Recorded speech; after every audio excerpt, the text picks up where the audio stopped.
I think we're still waiting on Lowell and the surprise guest. Look, Fucking started. Show start today. We're not waiting for Yeah, everyone. yeah. Look, my- the Hey, under. we'll I give gotta him cook till dinner 8:20. and do We'll give him stuff. till So 8:20. hurry Yeah. up. Start the Yeah, fucking let's show. go. Let's go. Let's Hey, go. to be fair, Jake and Martin, you guys were like fucking 45 minutes late last week. So Yeah, but we started without them. Yeah, I know, but- we started without us, and we joined, and we gave our picks. yeah, that was a ball buster. I also can't stay on forever, so let's All try. right, well, Oh, Postman's so busy tonight. Postman's got a lot of Oh, stuff. I mean, how is golf? How's playing golf for a job? You're just so jealous of me. It's all right.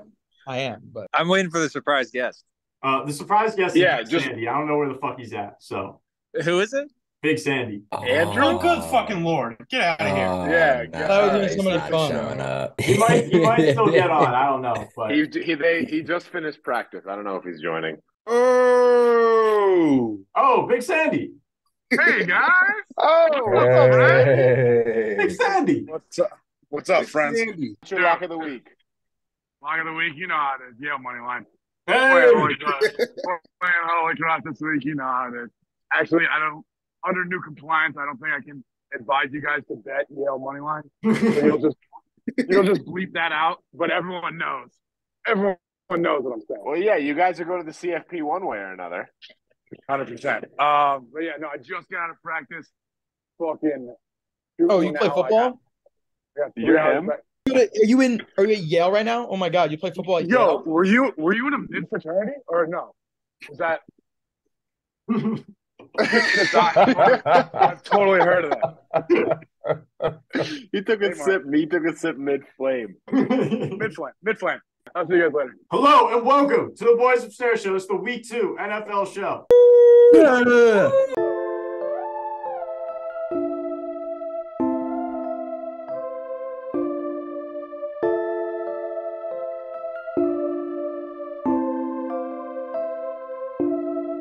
AFC North is in a little bit of a sticky situation right now because the Bengals played so bad week 1. The Browns played so good. The Ravens played kind of mediocre against the Texans, so we don't really know what's going on. But the And the Steelers look like a high school team. Sorry. I just had I couldn't talk about that. couldn't keep it up.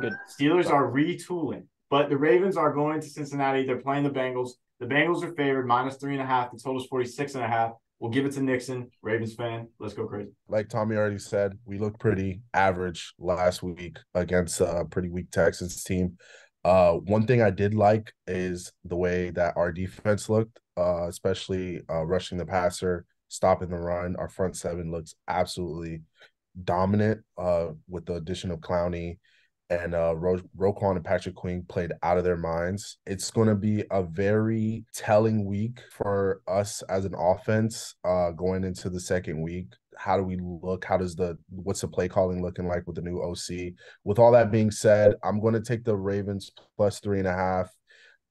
Burrow did not look good at all. I don't know what was going on. I don't know if the Browns did something different or what it was, but I'm anticipating they play better, obviously, because he did the same thing last year, and then everything ended up being okay. But no, I just think that the Ravens defense looked very, very stout, and I'm expecting to see that again this week. So I would take the under as well. So Ravens +3.5 and the under. His take on the over-under, I think the smart money here is on the over. The rust was hopefully knocked off from both teams because they both have very, very successful and high-level quarterbacks for both of these teams, the Ravens and the Bengals, who really didn't play their best game at all. And, whether you call it week 1 or not playing the preseason, at the end of the day, I think the smart money's on the over. That's what I'm taking. And I'm a Lamar Jackson guy. I'll take him over Joe Burrow any day of the week, just the way that he plays ball. And I'm taking Ravens +2.5. I agree with Martin and Nickson. I have the Ravens +3.5, I think is what we have it at, which is very important because I actually think the Bengals are going to win when the offense was so flat last week. I expect them to play better at home and Joe Burrow to bounce back. With Lamar, you know how much of a fan I am of him. That was one of the worst games I've ever seen him play. Sloppy, late throws, didn't look on the same page as the receivers. What's great is they still won by 2 touchdowns. It was kind of like a scrimmage because the Texans are that bad. So hopefully they got some rust out in that game. I do expect him to play better. I think they can win outright. But again, I think it'll be a field goal game in the division. I have the Ravens plus 3.5. I think it'll be very close. And I also have the over. Should be good weather. It was bad weather in Cleveland last week when the Bengals got off to a very slow start. So I think there's going to be points scored. So Ravens and the over. Take everything I say this week with a grain of salt. As you guys saw, my very poor percentage on last week's performance. So You're due. You're due. yeah, new guy here. But yeah, expect Joe Burrow to show up. So last week was week 1, which means data is basically worthless. This week is week 2, which means data is back. I've got some data. The Ravens are 18-3-1 against the spread in their last 22 games as an underdog. They are an underdog in this game. That means the boys like to get up in the locker room when they're an underdog. I think that they're going to be fired up. They're hearing everybody talk about how they played bad against the Texans. I think the Texans are actually a lot better than you guys are giving them credit for. I think D'Amico is able to scheme a very good defense, and they gave Lamar a little bit of trouble. And granted, it's week 1, so they still got to get the offense like in sync and everything. But I think the Texans are going to be all right. But I think that the Ravens are going to win this game. Maybe not win, but certainly cover. I think it'll be close. I like them plus 3.5. I'm not going to touch the total, though. Very bullish on Joe Burrow. I think that was a complete fluke game. He's going to probably have an MVP-like season. Lamar, I just don't think his play is sustainable. And I'm not saying he's still very good. I'm just early in the season doesn't really factor in, just as a note. I'm going Bengals -3 or 3.5. I'll follow you there, Postman. I don't agree with you that Lamar's play is unsustainable. I do think both offenses were very bad last week. I wouldn't say the Ravens was awful, but Lamar just didn't look like Lamar, and Joe Burrow didn't look like Joe Burrow at all. So I'm not going to take anything too much from week 1. But like a lot of us have said, it's a divisional matchup. They know each other very well. These teams have matched up with similar rosters a couple times now. So I'm right on the wagon here. I do think it's going to be a close one, but I'm going to go with the Ravens. Everything they were doing last week, yeah, it was the Texans, but they seem to be doing things the right way. Everybody, even with Lamar playing bad, they still just won that game easily. There was never a doubt. So, yeah, I'm going to ride with the Ravens here. Bengals play terrible versus a Browns defense that is, I would say, mediocre. I think the Ravens defense is way better than the Browns defense, and if they were struggling with the Browns, then there's no telling what the Ravens are going to do to them. I'm taking the Ravens. We did this game last year. It was like week 2 also, or week 3. It was 19-17. I think the Ravens kicked a game-winning field goal. So I think it's going to be similar whenever these two teams play. Like, even though there was no Lamar in the playoff game, it was close last year. It was close. It's a grinded out game. It's always like a lot of running, not a lot of offense. I think both teams had pretty poor week 1s, even though the Ravens won. It wasn't like the outing most people were expecting. And obviously the Bengals were a shithole. So I think the Ravens are coming in a little bit on a higher note just because of their win. So I think they pull it out. Bengals. Oh, he's back. Let's go, Sean. That was electric. He's back and he's in the fields. That was the best What? I've ever seen. What is that? The Cliffs of Moher? Yeah. I might have to Nice. switch to the Bengals. He said it was such conviction. I'm just there for it. Conviction. God, I love it. Yeah, no, Look at Bengals. the landscape. All right, game 2 on slate here. Chiefs -3 going to Jacksonville. This is a little bit of why is the spread so low type spread? But the total is 51.5. We're going to give it to Samuel. I'm not touching the total here. I want to see a good football game, but I'm not sure how that's going to go. But I'm going to go with Chiefs -3 here. I think a lot of people are overreacting a little bit to last week's loss. I don't think anything was like very bad. I don't think Mahomes looked terrible at all. I think there were some mistakes that need to be cleaned up. And with as well the coach team as Kansas City is, I don't think that's going to be a problem coming into this week. Chris Jones is back. Morale in the locker room's got to be hyped up. I believe Travis Kelce's coming back too. So that's going to be a big boost for them. So I think the Chiefs are going to come out firing here after week 1 especially. It's a winning organization. There's a winning culture there. And that's honestly all that needs to be said for me. So I'm herring Chiefs -3 here. If Kadarius Toney is not the worst player of all time, they win against the Lions anyway, and nobody's even talking about that. They're easily going to win. I would take this as my lock if it wasn't one of the games we picked. Chiefs -3. I was a lot more worried about the Jags than I was the Chiefs. I doubt the Chiefs start off 0-2. Rough week 1. Most good teams are bad week 1. The Patriots used to always be bad week 1 with Brady. Mahomes, the Eagles didn't look good. All the best players and quarterbacks we know normally start off a little rough week 1. So I think the Chiefs get back into it. I don't think they start 0-2. I don't think the Jags have any real chance of coming within 3. So I'm going to take that, and I'm going to take the over because I think two high-powered offenses, mediocre defenses. And the Chiefs are definitely going to be looking to make a statement. And when the Chiefs are looking to make a statement, they put up points. So Chiefs -3 and the over. Andy Reid got outcoached last week by Dan Campbell, which is very embarrassing.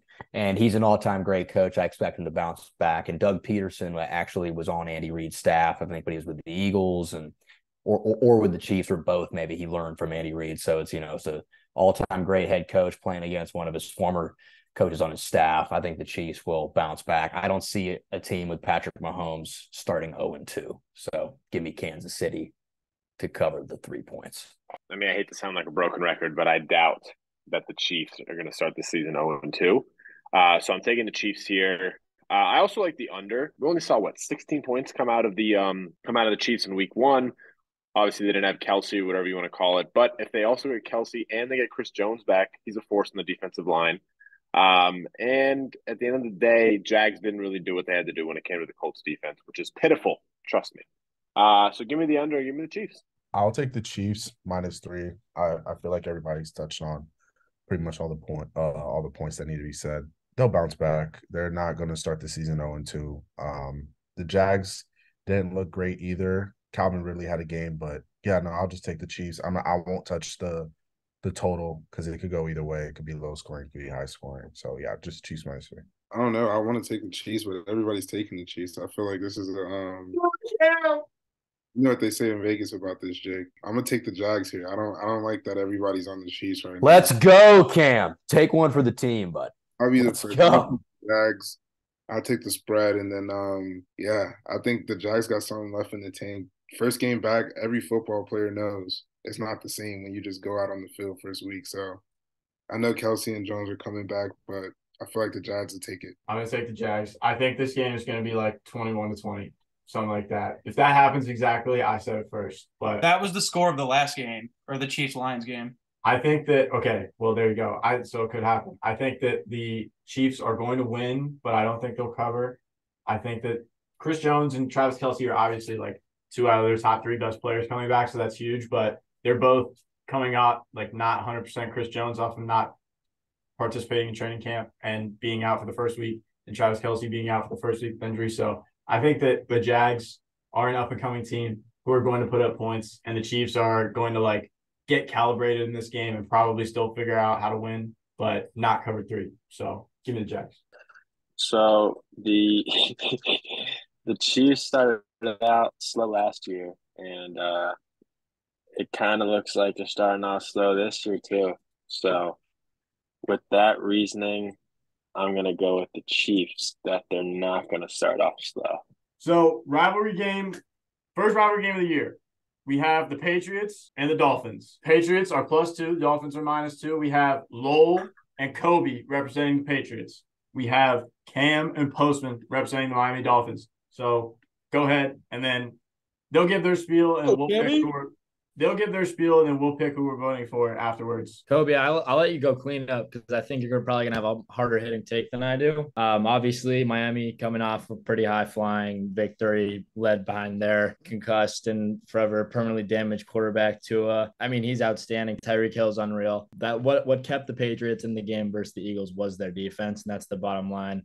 Obviously, there's going to be some holes on our O-line, which I'm worried about, but Mac Jones had a really great QB rating after that week 1 win, after week 1, not the win. But I don't know. Back to Foxborough really does make a difference. Expect Lowell Carr to be somewhere in the nosebleeds for a live The Boys Upstairs report at the game.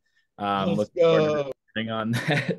But obviously, I'm going to take the Pats. It's hard to have, it's hard to go against a team that has a vengeance after winning or after losing the Super Bowl. So in the Eagles, which we all knew the Patriots were going to lose anyways. But I don't know, divisional matchup. It's bottom of the barrel right now. It's looking like Bills and Patriots. But if Pats get ahead right here, then I think we're making a case for ourselves. And like Tony Romo said, the Patriots are going to be just fine this season. Do not worry about us. Go Pats +2.5, baby. Here we go. I agree with everything Lowell said. If anyone watched that game against the Eagles, there was a lot of great things to take away. If the Patriots don't start with a pick 6 and then a fumble immediately by Zeke, then we probably win that game. That was probably the worst start we possibly could have had The Eagles never scored when they had to start behind their own 50. They kicked field goals. Their 2 touchdowns were like when they started at their own like 30-yard line. We held like Dallas Goddard to 0 catches. I think Devonta Smith had about 1 catch. Our defense, like Lowell said, looked fantastic. That looked like a top 10 defense. Held Jalen Hurts to 170 passing yards. They saw Aaron Rodgers go down. They saw they could literally compete with the Super Bowl runner-ups. And they see that this is their time to try to make a move for second place in the division. So I think the Patriots are going to take it. Dolphins played a great week 1, but J.C. Jackson was the best player for the Dolphins that game. Chargers defense is not the Patriots defense. They're probably going to come down to earth a little bit after having such an insane week 1. So I think the Patriots coming off vengeance, they see they could take it. So I think we're gonna kick the Dolphins' butt. This game is already over with. The talent gap by far different. I don't even know who the WR1 is on the Pats. Is it Juju? I think it's Kendrick. Kendrick Bourne is your best receiver. Clap it up. Mac Jones is worse than our concussed quarterback. So I don't know how much we can go off of there. Well, talking about Tua and whatnot. Tua's much better than Mac. The receivers on the team, if y'all knew how to keep 2 feet in bounds, y'all would have maybe won that game. But the receivers are just so bad. So I'm not even – our worst part of the Dolphins is, like, the defense. So, like, if that's the strong suit of that game for us, then albeit, like, we're going to score points easily. That's guaranteed. Tua's going to have a good game. Tyreek is going to have a good game. If it's not Tyreek, it's Waddle. And if it's not Waddle, it's some role player or something. So it's a guaranteed points. The best thing y'all could do is outscore us, and it's not going to happen. The game is already over. So Dolphins money line, Dolphins spread. If you want to get risky, take an alternate spread. Dolphins -6.5, Dolphins -7. Get freaky with it, but the game is already over. Under the gods of the football gods, I'm not going to say the game is over, but I do have just as much confidence. I just don't know what to say other than we're more talented than they are, basically at every position. Except for maybe, I was going to say maybe defensive line. We're better than a defensive line. They have a respectable defense because Belichick's a phenomenal head coach and a phenomenal defensive mind. That doesn't mean that it's like some magical catch-all that you're somehow going to like stop the best wide receiver or top 2 wide receiver in the NFL and a quarterback who's playing out of his mind. Like, your best option is to put pressure on Tua, which if Armstead doesn't play, shouldn't be that hard. But even so, they clearly are able to game plan around that. Like, I just don't see the way that the Patriots could win. Like, unless somebody has a really bad game, which we can't necessarily, account for. Like, we're just better at every position.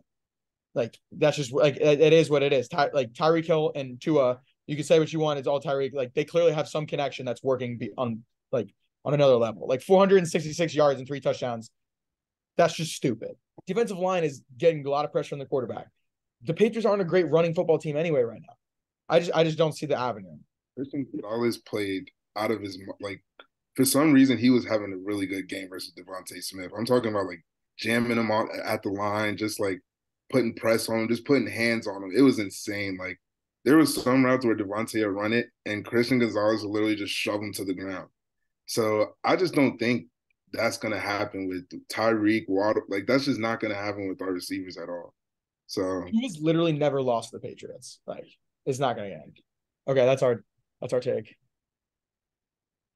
All right, I'll start it off. I'm going with the Patriots. Let's ride.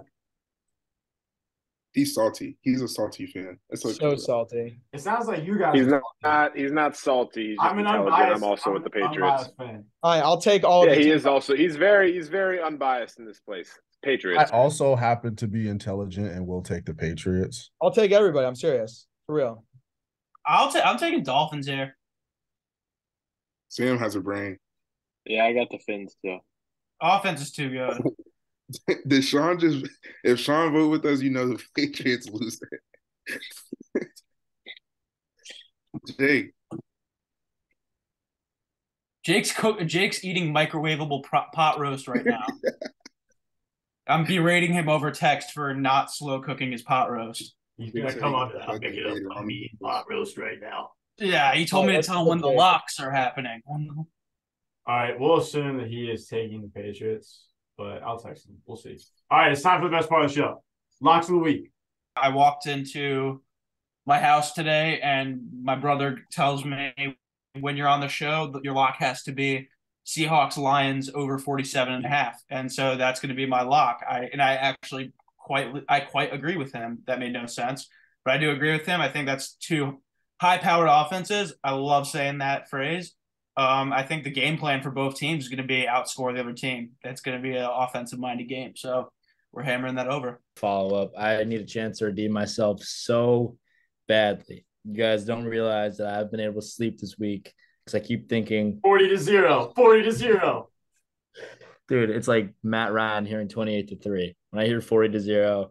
Also, note to the audience, this can totally get cut out. Never bet against a New York City team on 9/11. It is actually the worst idea of all time. Whoa. The never forget parlay. And then listen to this. Last night I'm sitting on the couch and I'm like, I'm gonna bet on the Red Sox game. And they zoom in on whoever's pitching for the Yankees. He's wearing an NYPD hat. The spread completely flips. Red Sox, fuck me. Note to everyone out there: never bet against a New York City team on 9/11. To my lock, it's a safe lock. It's like when you go to an Indian restaurant after you get food poisoning from the same Indian restaurant, you're gonna order the chicken fingers. I completely screwed myself last week with the worst take of all time, but my lock this week is gonna be the over in the Green Bay versus Atlanta game. It's 40.5. I think that's kind of a gimme. Take the over in Green Bay versus Atlanta. I'm gonna jump in off of. Hop in there, Sean. I'm gonna hop in, piggyback off of Sam's pick. I'm taking the Seahawks +6 over the Lions.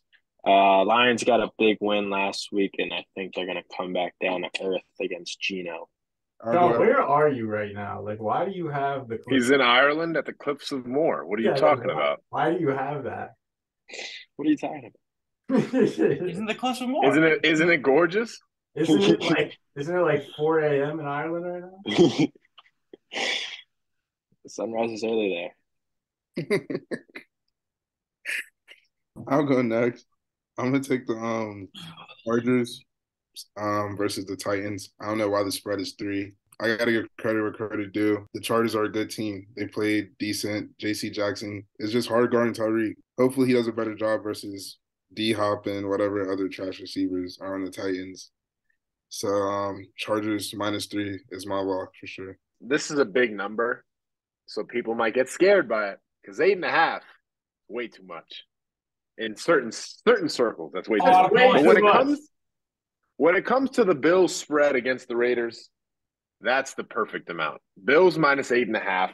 You think Josh Allen's going to have another game where he has 4 turnovers? You think there's going to be another instance where DeMar Hamlin is going to be activated for their home opener? They're all going to do that shit in the stands with his hands. It might be 21-0 at the end of the first quarter. The Raiders are not a good football team. A lot of injuries. I know it's a Wednesday practice, like Tommy pointed out, but if you're missing your 2 best receivers in Devontae and Jacoby Myers, and your quarterback is still Jimmy G, can't say I'm one that's too confident. Bills -8.5. Book it.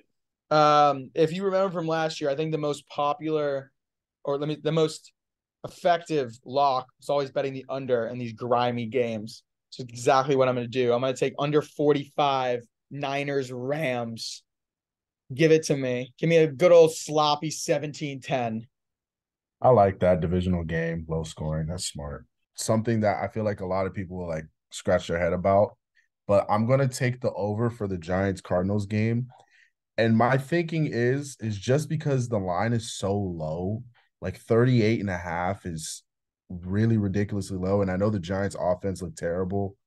Turnovers and all type of crazy stuff happening. But I feel like they're going to come out, play a lot better, have a clean game, put up some points, and have like kind of a comeback week, and then, get their season back on their feet. The Commanders +3.5 against the Broncos. Both teams had a shaky week 1. Broncos put up 16 points against a terrible Raiders defense, losing 17-16 week 1.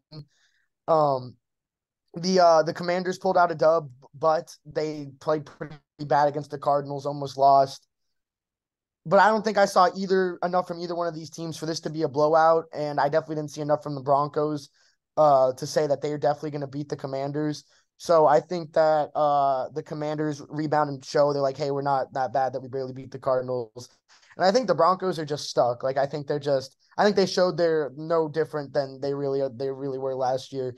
The Raiders have a terrible defense. If you can't put up more than 16, then you're probably a bunch of 8-year-olds. So I'm just gonna take Commanders plus 3.5 and redeem myself from last week.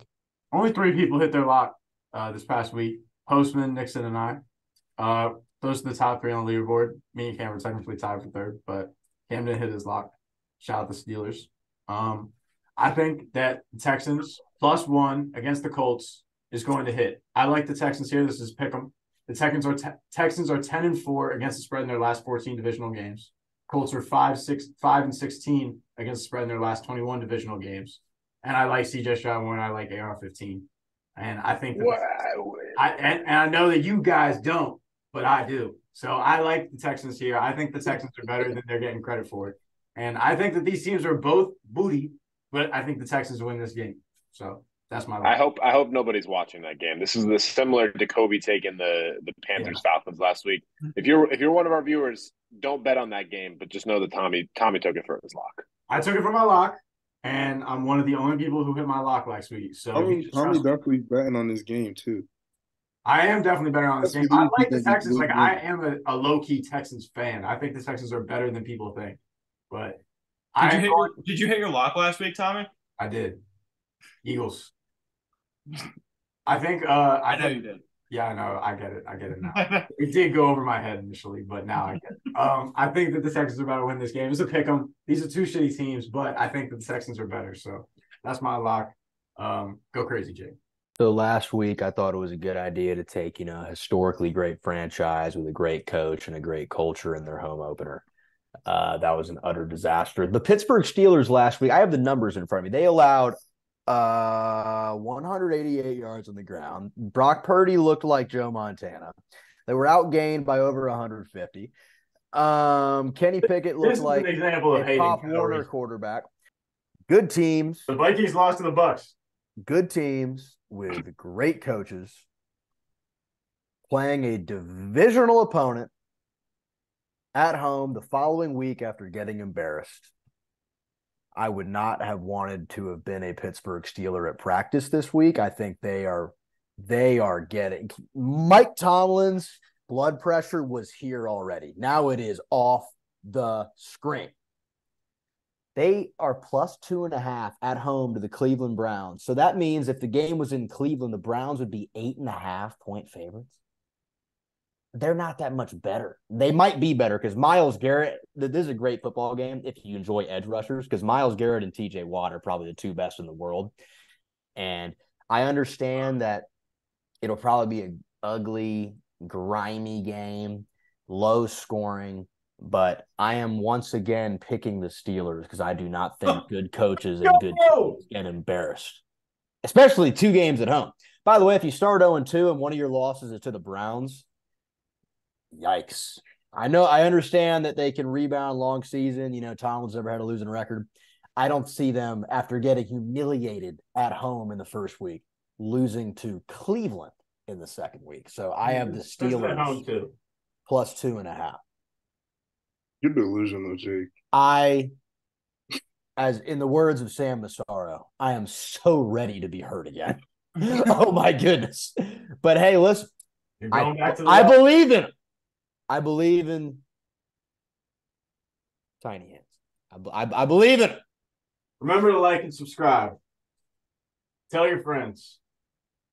Later. Tell your mom too. Tell her dad.